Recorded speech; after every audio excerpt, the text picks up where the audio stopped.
New TV Telugu. ఇప్పుడు AP top 10 చూద్దాం.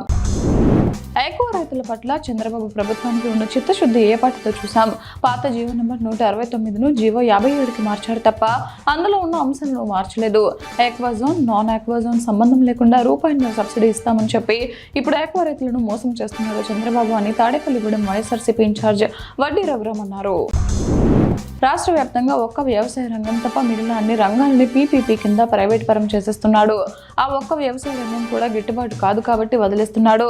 అన్ని పీపీపీకి ఇచ్చేసి ఇక మీరు చేసేదేంటి, ప్రభుత్వానికి కూడా పీపీపీలు నడపచ్చు కదా అని మాజీ మంత్రి కురసాల కన్నబాబు పేర్కొన్నారు. ఇప్పుడు కేబినెట్ లో మంత్రిగా ఉన్న ఓ వ్యక్తి మా నాన్న దేవుని హారతిలో సిగరెట్ వెలిగించేవాడని చెప్పినప్పుడు మీ మనోభావాలు దెబ్బతినలేదా? హిందూ మతమే విద్వేషాలు రెచ్చగొడుతోందని కూడా ఆయన చెప్పారు. ఆయన పేరు చెప్పడానికి నాకు సంస్కారం అడ్డొస్తోంది. కేవలం నేను ప్రశ్నిస్తున్నాననే కారణంతో తప్పుడు కేసులు పెట్టి వేధింపులకు దిగుతున్నారు అని వైఎస్ఆర్సీపీ ఎమ్మెల్సీ పర్వతరెడ్డి చంద్రశేఖర్ రెడ్డి పేర్కొన్నారు. నా భర్త సీదిరి అప్పలరాజు గారు ఒక డాక్టర్గా ఎంతో మంది ప్రాణాలు కాపాడారు. మంత్రిగా జిల్లాలో ఎన్నో మంచి పనులు చేశారు. కానీ నేడు క్రిమినల్ గా ముద్ర వేస్తున్నారు. రాజకీయంగా నా భర్తను ఎదుర్కోండి, అంతే తప్ప చదువుకుంటున్న నా బిడ్డని రాజకీయాల్లోకి లాగి వేధించడం ఎంతవరకు కరెక్ట్ చంద్రబాబు అని మాజీ మంత్రి సీదిరి అప్పలరాజు సతీమణి శ్రీదేవి అన్నారు. చంద్రబాబు ప్రభుత్వం ప్రజలకు కనీస సామాజిక బాధ్యతగా అందించాల్సిన విద్య, వైద్యం, తాగునీరు, రవాణా సేవలను పబ్లిక్ ప్రైవేట్ భాగస్వామ్యం పేరుతో ప్రైవేట్ పరం చేస్తోంది.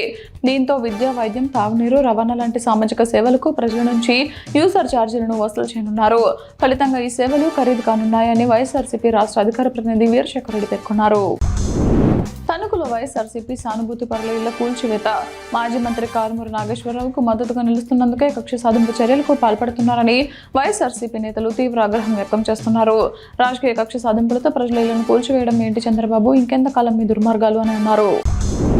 ఎక్కువ కంపెనీలన్నీ చంద్రబాబు వర్గానికి చెందినవి అని చెబితే ఆయనపై నోటికొచ్చినట్లు మాట్లాడారు.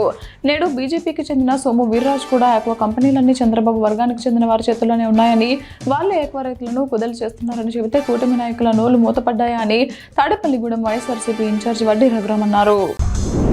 చేనేత కార్మికుల సంక్షేమం కోసం అమలు చేస్తున్న నేతన్నల సేవలో పథకం అన్నమయ్య జిల్లాలో పారదర్శకతకు దూరంగా సాగుతోందని, పథకం అమలులో అనేక అవకతవకలు చోటు చేసుకుంటున్నాయనే ఆరోపణలు వస్తున్నాయని వైఎస్ఆర్ కాంగ్రెస్ పార్టీ సమన్వయకర్త ఎస్ నిసార్ అహ్మద్ తీవ్రంగా విమర్శించారు. 187 నెంబర్ ప్రభుత్వం జారీ చేసిన మార్గదర్శకాలను క్షేత్రస్థాయిలో ఎలా అమలు చేస్తున్నారో ప్రభుత్వం ప్రజలకు స్పష్టంగా వెల్లడించాలని డిమాండ్ చేశారు. విజయవాడలో టీడీపీ నేత బుద్ధా వెంకన్న అల్లుడు అరాచకాలు బట్టబాయిలో. సుమన్ అనే వ్యక్తి నుంచి 5 కోట్లు తీసుకుని తిరిగి ఇవ్వకుండా మామ పేరు చెప్పి బెదిరిస్తున్న బుద్ధా వెంకన్న అల్లుడు అప్పులు తీర్చడానికి తన భార్య కిలో బంగారం, సింగ్నగర్లో స్థలం కూడా అమ్ముకున్న బాధితుడు ఇచ్చిన డబ్బులు తిరిగి ఇవ్వకపోగా ఇంకా ఇవ్వాలంటూ కొత్తగా బెదిరింపులు.